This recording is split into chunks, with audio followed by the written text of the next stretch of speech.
പപ്പ പറഞ്ഞു ഇന്ന് കുറച്ച് തോനെ ഫുഡ് ഉണ്ടാക്കണേ, പപ്പയുടെ ഫ്രണ്ട്സ് ഒക്കെ വരുന്നെന്ന്. ആ ശരി ശരി ഉണ്ടാക്കാം. നീ ഇത് പറ, ആരൊക്കെ വരുന്നേന്ന് പറ. പപ്പയുടെ ബോസ് വരുന്നുണ്ട്, സുനിൽ അങ്കിള് വരുന്നുണ്ട്, അനിൽ അങ്കിള് വരുന്നുണ്ട്, പിന്നെ രതീഷ് അങ്കിള് വരുന്നുണ്ട്, പപ്പയുടെ ബെസ്റ്റ് ഫ്രണ്ട്.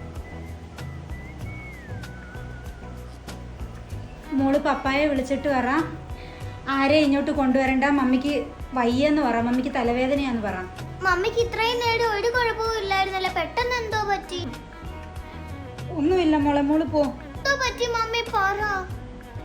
രതീഷ് അങ്കിള് മമ്മിയെ ബാക്ക് ടച്ച് ചെയ്യുവോ? എന്തോ പറ്റിയെന്ന് പറ മമ്മി. എന്റെ അടുത്ത് എന്തെല്ലാം കാര്യങ്ങളാ പറഞ്ഞ് മനസ്സിലാക്കി തരുന്നത്. മമ്മി എന്താ എന്നിൽ നിന്ന് ഇതൊക്കെ മറക്കുന്നത്? എന്തോ പറയാനാ മോളെ. മമ്മി വിഷമിക്കണ്ട, ഇന്ന് വരട്ടെ രതീഷ് അങ്കിള്, നമുക്ക് എല്ലാവർക്കും കാണിച്ചു കൊടുക്കാം ആ രതീഷ് അങ്കിളിന്റെ തനി സ്വഭാവം. അന്നേരം പപ്പായ്ക്ക് മനസ്സിലാവും രതീഷ് അങ്കിള് പപ്പായുടെ ബെസ്റ്റ് ഫ്രണ്ട് അല്ല, വേസ്റ്റ് ഫ്രണ്ട് ആണ്. മമ്മി പേടിക്കണ്ട കേട്ടോ. എന്റെ മോൾ എന്ത് പെട്ടെന്നാ വളർന്നത്.